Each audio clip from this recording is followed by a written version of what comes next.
يا ابن الغسان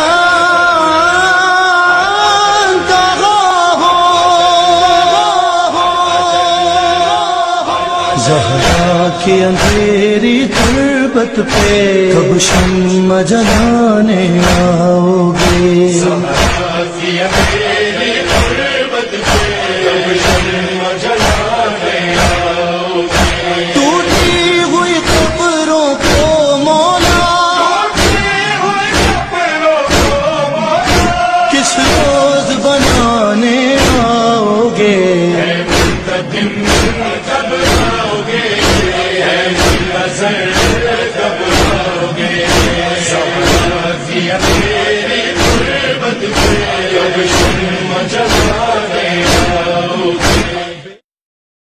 من الشیطان الرجیم بسم اللہ الرحمن الرحیم الحمدللہ رب العالمین الصلاة والسلام علی اشرف الانبیاء والمرسلین حبیب الہ العالمین ابوالقاسم محمد ثم الصلاة والسلام علی اہل بیتہ الطیبین الطاہرین المعصومین ولعنۃ اللہ علی اعدائہم اجمعین اما بعد فقد قال اللہ تبارک و تعالی فی کلامہ المجید وفرقانہ الحمید بسم اللہ الرحمن الرحیم ذالک ومن یعظم شعائر اللہ فإنہا من تقوی القلوب۔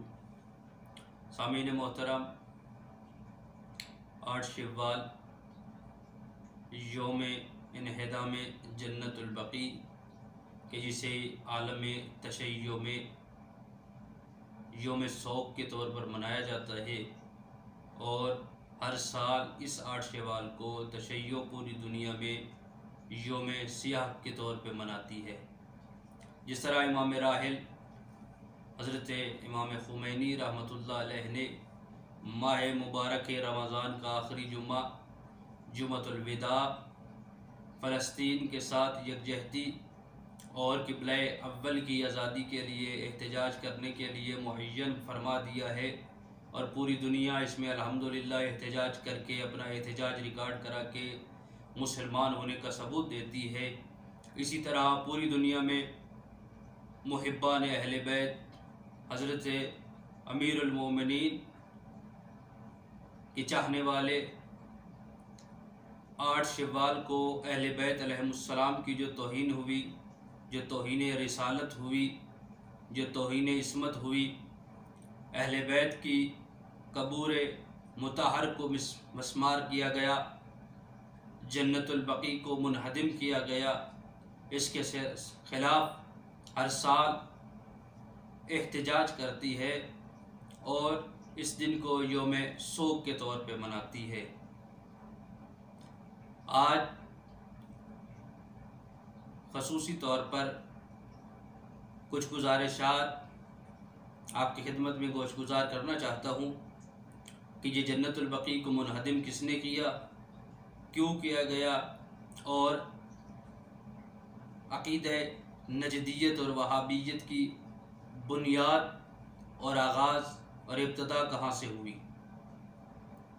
اور یہ توہین اہل بیت کا سلسلہ جو آج بھی کبھی آپ کو سوریہ میں دکھائی دیتا ہے، تو کہیں آپ کو امام عسکری کے روضے پر، تو کہیں اور دشمنان اسلام کوشش کرتے، کہیں یہ بدبخت کامیاب ہونے میں تھوڑے سے آگے نکل جاتے ہیں، تو کہیں یہ علماء کے حکم پر لڑنے والے مجاہدین کے خلاف اپنے آپ کو ایک دشمن اہل بیت ثابت کر کے فرار ہو کر یہ بتا دیتے ہیں کہ کل بھی حسینیت زندہ تھی اور آج بھی حسینیت زندہ ہے۔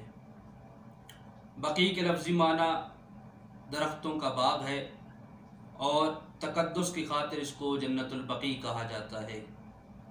یہ مدینہ منورہ میں ایک قبرستان ہے کہ جس میں سب سے پہلے 3 شعبان 3 ہجری کو عثمان بن مزون یا مزون کے دفن سے ہوئی۔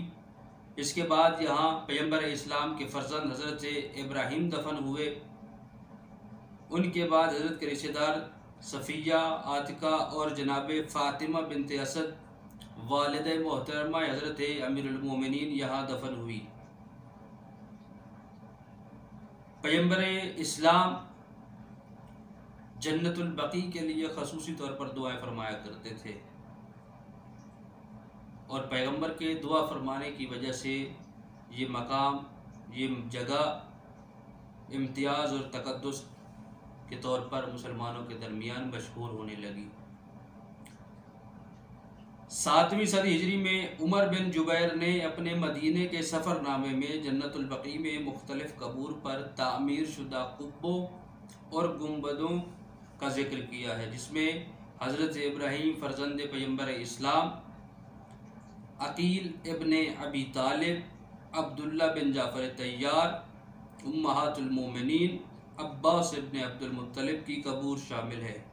قبرستان کے دوسرے حصے میں حضرت امام حسن مجتبیٰ علیہ السلام کی قبر مبارک ہے، اور عباس ابن عبد المطلب کی قبر کے پیچھے ایک حجرہ بیت الحزن کے نام سے ہے کہ جہاں جناب سیدہ جا کر اپنے والد پیغمبر اسلام صلی اللہ علیہ وآلہ وسلم کی وفات کے بعد وہاں بی بی بابا پہ گریہ فرمایا کرتی تھی، جسے بی بی کی زندگی میں بھی ایک مرتبہ منہدم کیا گیا تھا۔ تقریباً 100 سال بعد ابن بطوطہ نے بھی اپنے سفر نامے میں بقیع کا جو خاکہ بنایا ہے وہ اس سے کچھ مختلف نہیں تھا۔ سلطنت عثمانی نے بھی مکہ اور مدینہ کی رونق میں اضافہ کیا اور مقامات مقدسہ کی فن تعمیر اور زیبائش میں اضافہ کیا، اور سن 1878 کے دوران 2 انگریزی سیاحوں نے بھیس بدل کر ان مقامات کا دورہ کیا اور مدینہ کو استنبول کے مشابہ خوبصورت شہر قرار دیا۔ اس طرح گزشتہ 1200 سال کے دوران جنت البقیع کا قبرستان ایک قابل احترام جگہ بنا رہا، جو وقتاً فوقتاً تعمیر اور مرمت کے مرحلوں سے گزرتا رہا۔ جنت البقیع کے انہدام کے تاریخی عوامل اور اس میں وہابیت کی ابتدا اور اس کو فروغ کیسے دیا۔ 13ویں صدی ہجری کے اوائل میں حجاز کے ایک سیاسی حالات نے پلٹا کھایا اور جنت البقیع بھی ان کی زد سے محفوظ نہ رہ سکی۔ اس کی بنیادی وجہ وہابیت ہے۔ وہابیت کا پس منظر کیا؟ اس کی ابتدا نجد میں ہوئی۔ اس وقت جزیرہ نما عرب میں 2 طاقتیں تھیں، ایک نجد میں اور دوسری حجاز میں۔ شمال میں ترکی کی سلطنت عثمانیہ، جس میں شام، عراق، اردن اور فلسطین بھی شامل تھے۔ ناظرین، 1115 ہجری کو نجد میں محمد بن عبد الوہاب نامی ایک شخص پیدا ہوا۔ وہ مدینہ منورہ میں ابتدائی تعلیم حاصل کرنے کے بعد بصرہ، بغداد، ہمدان اور قم گیا۔ حصول علم کے ساتھ ساتھ اس نے درس و تدریس کا سلسلہ جاری رکھا۔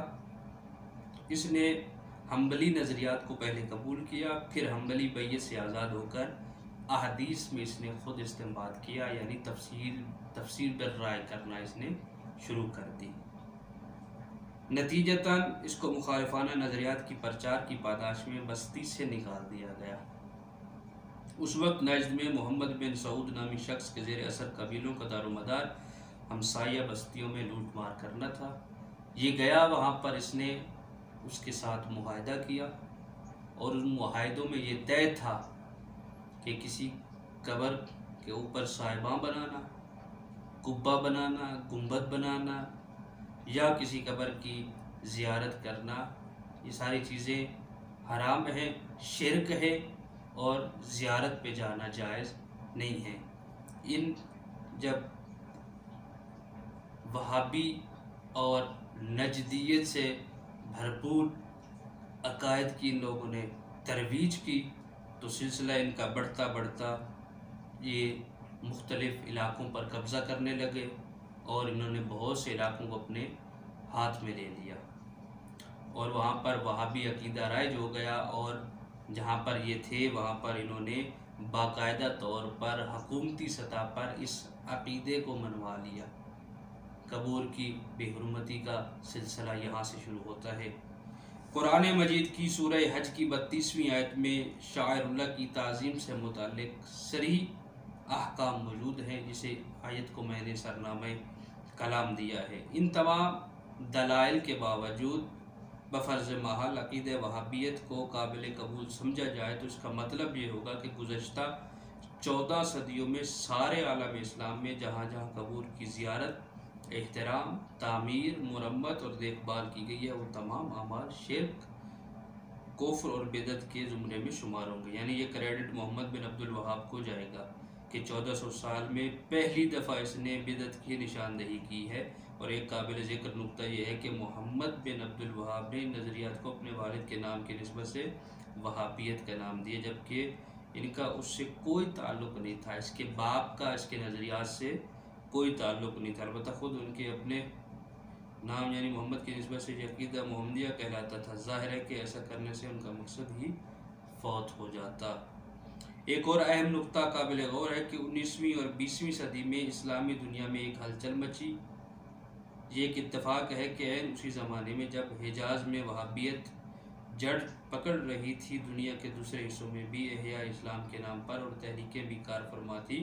بطور مثال سوڈان میں مہدویت، لیبیا میں سنوسی، نائجیریا میں فلافی اور انڈونیشیا میں پادری اور ہندوستان میں احمدیہ یا قادیانیت قابل ذکر ہے۔ بظاہر احیاء اسلام کے نام پر یہ تحریکیں اسلام سے مرکز گریزی میں زیادہ مصروف تھیں، بجائے اس کے کہ ہم اس مسئلے کو اسلام کے خلاف یہودیوں کی سازش کہہ کر ختم کر دیں۔ ضروری ہے کہ ہم اس مسئلے میں تحقیق کریں اور زیادہ سے زیادہ حقائق لوگوں تک پہنچائیں۔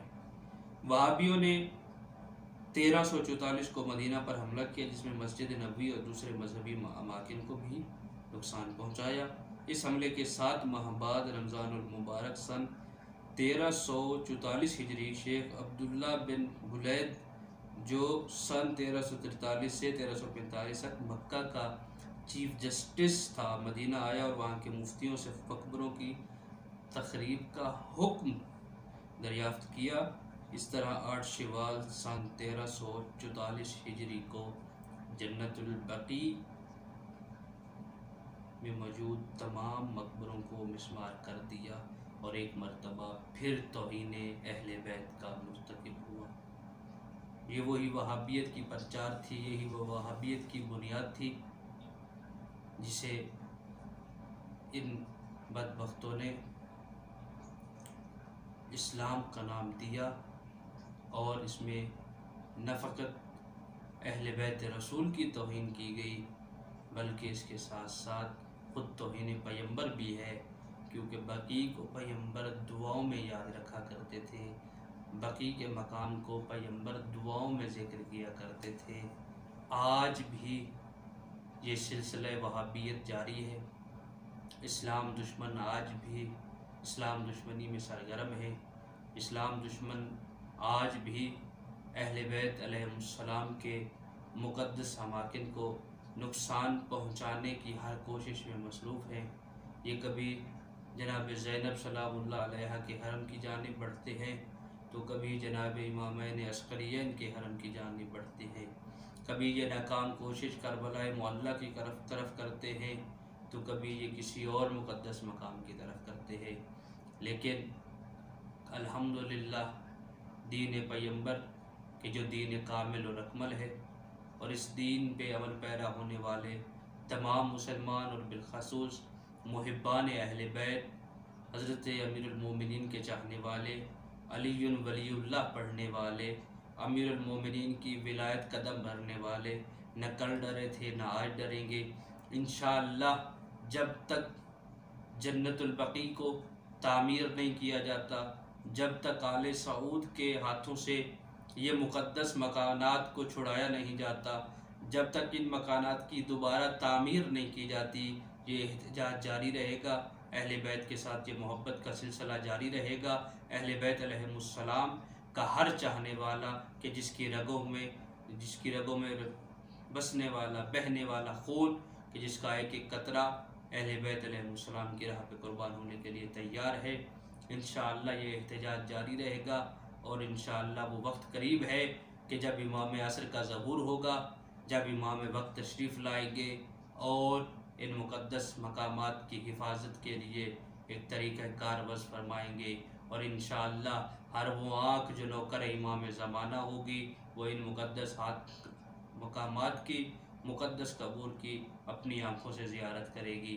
دعا ہے کریم اللہ جلد وہ دن ہر مسلمان کو اور بالخصوص امام زمانہ کے نوکروں کو دکھائے، امام تشریف لائے اور آ کر کے دشمنان اسلام کا اس دنیا سے خاتمہ فرمائے، اسلام کا بول بالا ہو، امام زمانہ کی حکومت ہو، امام زمانہ کا راج ہو، امام زمانہ کی سلطنت ہو، اور دین الہی کی چہل پہل ہو، دین خداوندی کے جسے اللہ نے دین کامل اور اکمل کہا، جس کی حفاظت پیغمبر اور امیر المومنین اور ان کی اولاد نے فرمائی، انشاءاللہ وہ کامل اور اکمل دین قیامت تک باقی رہے اور اللہ تعالیٰ امام زمانہ کے ظہور میں تعجیل فرمائے۔ السلام علیکم ورحمۃ اللہ وبرکاتہ۔